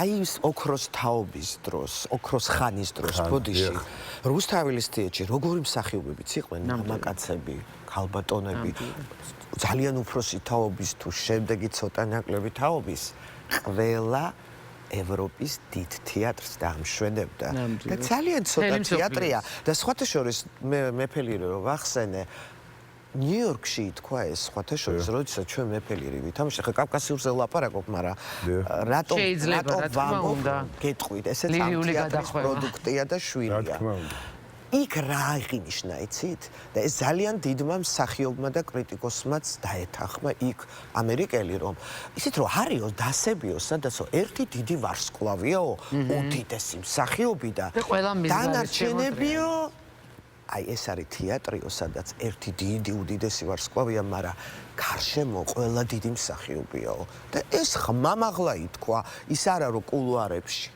პრეს-კონფერენციაზე ეს ითქვა სამწუხაროდ მე ხომ არ ვწდები და მიშიკო მე მგონი თქვენი ახლონათესავი იყო ერთი პერიოდი კი რა თქმა უნდა თავიდან არა უკვე შემდეგ 90-იან წლების დასაწყისში ჩემი შვილი ვახტანგ მატარაძეც თამაშობდა მიშიკო კი ბავშვებიც ვიცვლიდი შვილები იცვლებოდა მერაბ ნინიძეც იყო ხო არა მერაბი არის მერაბი რიჩარდში თამაშობდა პრინცს უფლისწულს უფლისწულს. კი. არა მე ხა ისე გამომივიდა თქო მარინას ესეთი თითქოს დამიძახეს და მე არ მივდიოდი იმიტომ კი არა რომ მე მესმის ზუსტად რატომაც არ მიდიოდით არ გამოგივიდათ სუდად ყველა მივხვდით არა პირიქით გიждდებოდი ისე მომწონდა და არაჩვეულებრივი იყო მაგრამ ნუ უკვე ნათამაშები იყო ეს როლი და ამიტომ ალბათ ეს ცალკე ხო სტრესია როდესაც უკვე ნათამაშები არა თან ერთ დღეში პოპულარული როცა არის ხო და იცი რა იყო აი გადავსებული იყო დარბაზი ნუ ეხ ერთ დღეში უნდა მეთამაშა ეს ერთ დღეში შეგაგდეს რომ ერთ დღეში შევედი ხო მაგაში ჩვენ ხდებოდა სხვა შორის შეიძლება უცხო თავაროლზე ერთ დღეში შეეყვანე და ხო ადრე არის როგორ ვახერხებ რომ არ ისა რაღაცა მოკლედ აი შეიძლება და შემთხვევით თეატრში ყოფილიყავი და ხო ხდება ადამიანები არიან თეატრში და რაღაცა მოხდა და ვიღაც ვერ მოვიდა მაგალითად ყოფილა შემთხვევა რომ მსახიობს იმდენად დაავიწყე რომ სპექტაკლი ქონდა სხვა თეატრში წავიდა სპექტაკლის სანახავად ხო და ამ დროს დარეჯანი ამ დროს ვინც არის ის შედის იმ ხო და ახლა შეაგდებენ ხოლმე მაგრამ ნუ ეს უკვე ძალიან პოპულარული იყო მეტი არ შეიძლება და ნუ პრეტენზია ძალიან დიდი და ნუ შეიძლება და ისე რაღაც ისეთი მომხდარი იყო სცენაზე რომ მე ფეხი აღარ დამედგა საერთოდ და ისე რისკიანი კი ვარ გამართლა აი შეხედი ყველაფერი ნუ ხა ნერვიულობდი თავისთავად ხო ვიცით რა არის კი ზოგადად ესე მაგრამ ნუ ხა იქ წარმომიდგენია ხო როგორ დაგვწნენ იგივე პარტნიორები არაჩვეულებრივად იგივე ბატონი რამაზიდან დაწყებული არაჩვეულებრივად კი აი ვერ წარმოიდგენთ ესე იგი აი დღეს რო დამირეკეს და მიმიყვანეს საღამოსო რეპეტიცია იქნება ხვალდილას რეპეტიცია იქნება საღამოს ითამაშება სპექტაკლი ხო აი ხლა იცით რა, შეეძლო ვიღაცა არ მოსულიყო, ან რაღაცა. აი ვერ წარმოიდგენ, ჩემამდე მივიდა მთელი დასი. აი რო რეპეტიცია შენ დააგვიანეთ ათო. არა, მე არ გამიგვიანია, მეც დროზე მივედი, მაგრამ იმათმა მე დამასწრეს მისვლა. და ეს ერთ-ერთი გაკვირვება ხარდაჭერაა, რა თქმა უნდა. ხარდაჭერისთვის ასე ვთქვათ. ესე გამოუხატეს ძალიან გვერდით მედგა ყველა და მადლიერი ვარ, თან მადლიერი ვარ იმითაც, რომ მე მომიწია იმ შემადგენლობასანაც თამაში, იმათთან ერთად თამაშობდი პირველ შემადგენლობაში. რამოდენიმე შემადგენლობა შეიცვალა და უამრავი, ვინც კი მსახიობი იყო, თეატრში მე თან უამრავი ადამიანი თამაშობდა. ნუ შენ ძალიან გვიან მოხვედი და როზე უნდა მისულიყო. გვიან დაიბადე. არა 94-ში იყავი უკვე თეატრში ვიყავი. მაგრამ ნუ მაინც უკვე ხარათი დგა ის კი. და მინდა ვთქვა სხვათა შორის, რომ აი ხო არაჩვეულებრივი იყო ის პირველი შემადგენლობა, ახლა ბატონი რამაზის ჟანრი თქვა. იცით რა, ბევრ მსახიობს აქვს ნათამაშები სხვადასხვა როლები, მაგრამ ყველა არ დარჩენილა იმ როლებზე. თქვა ის ნუ პატარ-პატარა როლებს კიდე არა უშავს, თქვა იქ იცვლებოდნენ ხოლმე, მაგრამ ახლა მთავარ როლებიც მოსინჯული აქვს სხვა მსახიობებს, მაგრამ აღარ დარჩენილან და მე ისე თქმა მინდა რომ მე აი რო შემოვიდნენ, მარინა შემოვიდა მანამდე ზაზა კოლელიშვილმა ითამაშა. ზაზა კოლელიშვილმაც ითამაშა, კაკო ხიდაშელმაც ითამაშა. კაკო ხიდაშელი, აკაკი ხიდაშელი. სიმონ ჩაჩევა არასაც კახი თამაშობდა. ვანიკო გოგიტიძე შემოვიდა იმის გურამ საღარაძის.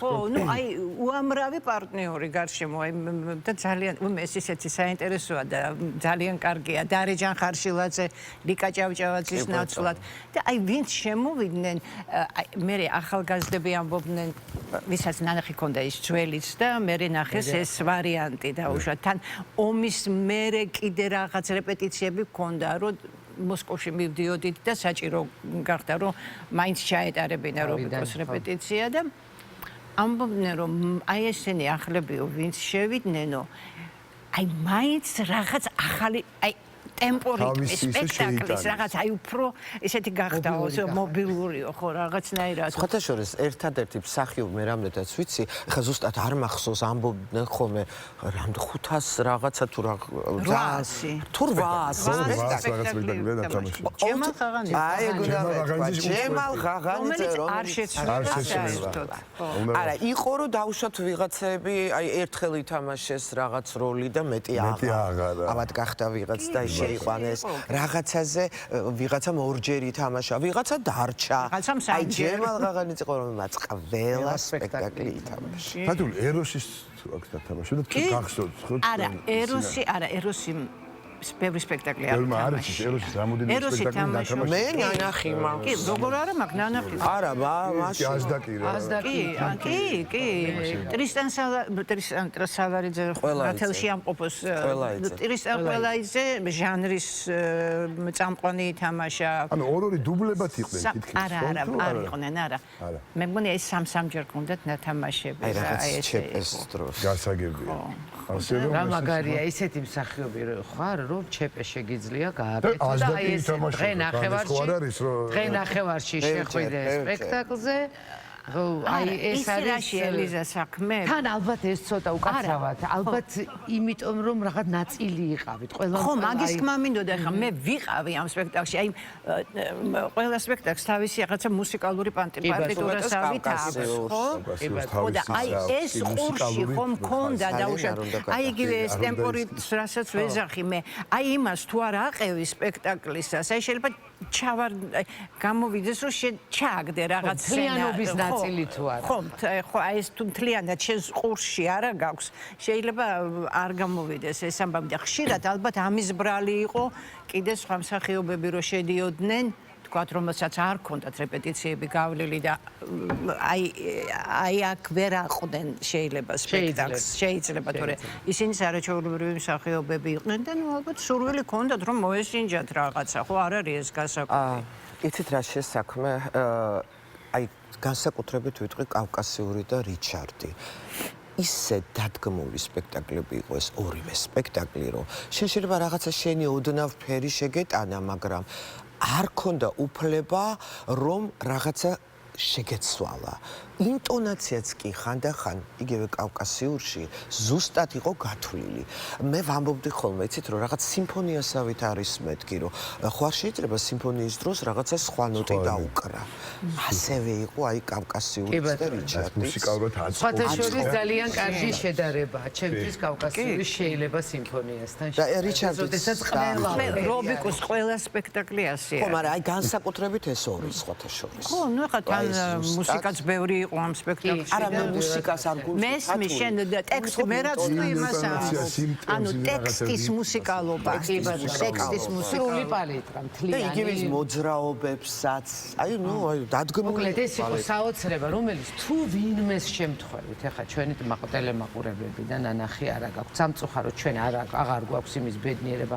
მე მაქვს ათეულობით ჯერათ ნანახი ეს სპექტაკლი და სიამოვნებით ყოველდღე ვნახავდი კიდე.